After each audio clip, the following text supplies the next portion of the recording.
Hello everyone, good morning guys. Nandito na naman ako sa aming monthly routine dito sa MEC Shrine. To guys, dito ako ma-assign, ito ang aking katurnuhan dito sa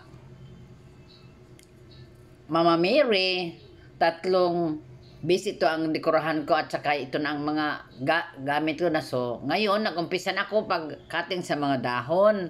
So ramihan ko itong dahon guys kasi kunti lang ang bulaklak namin kasi yung sponsor kunti lang ang binigay, kaya maghati-hati pa rin kami. Hati-hatiin namin ang bulaklak sa ilang bis ang lalagyan. Kaya ito ako ngayon, dito ako ma-assign. So damihan ko ng mga dahon para maganda naman tingnan, di ba? Diskarte lang, sa diskarte lang natin ang gagawin. Paano mapaganda ang bulaklak na rin sa base. Yan, inumpisahan ko na. Tingnan nyo guys, maraming dahon na gupitan ko, i-design ko ito sa base. Kapag marami kayong dahon, kahit kunti lang ang bulaklak, maganda tingnan kasi makapal naman, lagyan mo na maraming dahon. So, tingnan nyo guys. So, samahan nyo ako dito. Ako lang isa dito na assign. Kami guys, mga MBG dito, sa Our Lady of Fatima, may isang buwan kami ma-assign dito sa MC Shrine. So, dito kami, depende lang kung ilan lang ang dumating dito na MBG na mag-arrange ng bulaklak. Minsan 3 kami, minsan 4. So, ito ngayon, dito kaya assign sa 3 bis. Natapos ko ang 2. So dito ako sa malaki na bis. So damihan ko ng dahon na iba't ibang kulay, yung yellow, para man maganda tingnan kasi ang bulaklak ko ano lang excuse me, yun pula ang color at saka puti, yun ang kombinasyon. Tingnan mo guys, di ba? Sa diskarte lang ang gagawin, mag-diskarte lang tayo para maganda tingnan. Kung pag makita mo ilan lang ang bulaklak ibigay sa akin, yung kita ko ilan lang ka bulaklak, so damihan ko, kumuha ako ng mga dahon. Marami namang dahon sa palibot na itong sign, at saka sa unahan marami naman sa kugi, sa ano lang magkuha. So tingnan mo guys, yan na, nilagay ko na ang bulaklak. Numpisa na i-arrange ko na ang bulaklak ko. Tingnan nyo guys.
Ito na guys, ang natapos ko sa pag-arrange. Kunti lang ang bulaklak. Ayan o lang. Ano lang, kulang ang mga bulaklak. Hinati-hati lang sa ano. Lang dito lang. 3 bis. Ito. Yan guys. Yan. Ang bulaklak dito sa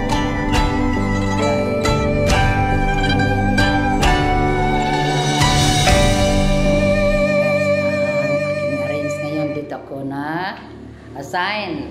Kaya, bala kami kung ano ang design namin. Sa ano lang ng bulaklak na ibigay sa amin ng sponsor.